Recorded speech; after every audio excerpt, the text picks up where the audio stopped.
It is really quite something to see firsthand the scale of destruction here. We're just outside the town of Kerrville by the banks of the river Guadalupe, and as far as the eye can see in both directions, it is a wasteland pummeled by the sheer force of water that swept up here and covered this whole area.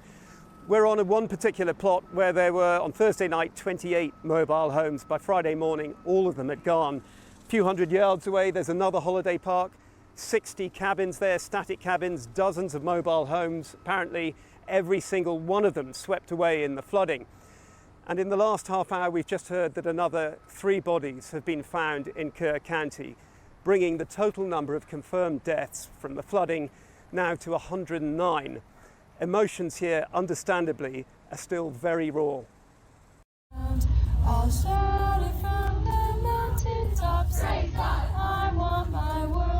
The bus has just left Camp Mystic. On board are some of the girls who survived, comforting one another through hymns. Witnesses to the horror which befell their camp, now spectators to the wreckage beyond it. Oh my God, oh my God, oh my God. Texas is still reeling from the floods of early Friday morning. As another day dawns, the scale and the intensity of the damage becomes clearer. The search for those still missing, ever more desperate.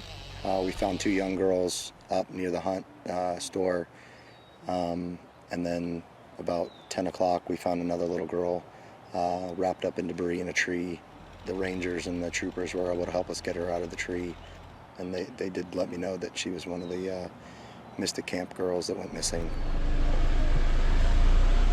Camp Mystic, the Christian summer camp for girls where the silt marks show how the water rose above an adult's head height, where 27 children and staff died and 11 are still missing.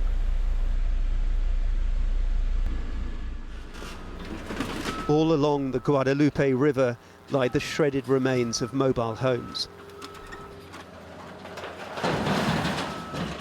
What happened here? A nightmare. A big, ugly, awful nightmare. Lorena Guillen runs the Blue Oak Mobile Home Park outside Kerrville. 28 families have been staying with her, ready for the 4th of July holiday weekend when the flood hit at around 3:30 a.m. And then you can see cars being floating away.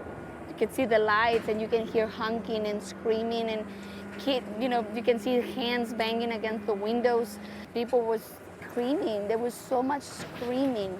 It was absolutely horrific. Lorena says John and Julia Burgess were there with their 2 young sons. Their daughter was safely at a different summer camp.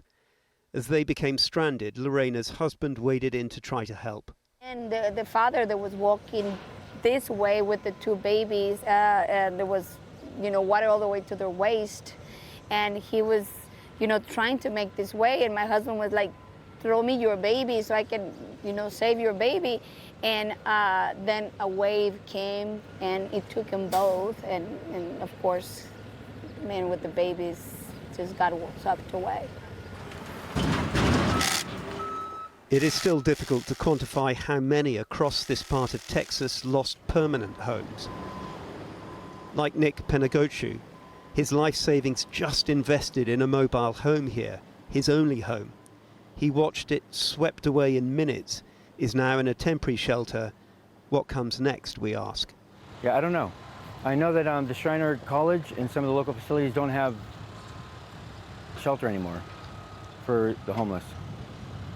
That's what we are, right? Yeah, we're homeless. It's okay. Okay, I'll be fine. Thank you for asking.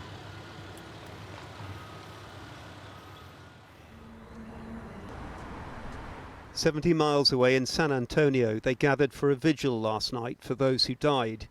One of the local mayors pleaded yesterday, 'We need your prayers.'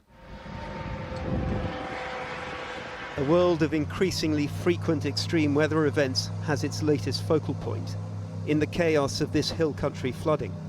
And now familiar arguments rage again over how societies best protect themselves. But here, as the search parties head out once again, the horror of what they witnessed in the dark that morning is still just sinking in. I mean, we lost everything. And we're one of the lucky ones. It's just hard to see my beautiful, beautiful park, which I thought it was my little piece of heaven, just completely gone, completely disappeared. The offers of help keep coming, acts of solidarity abound, but all now routinely punctuated by the bleakest of updates on the number who died in the flooding of July the 4th.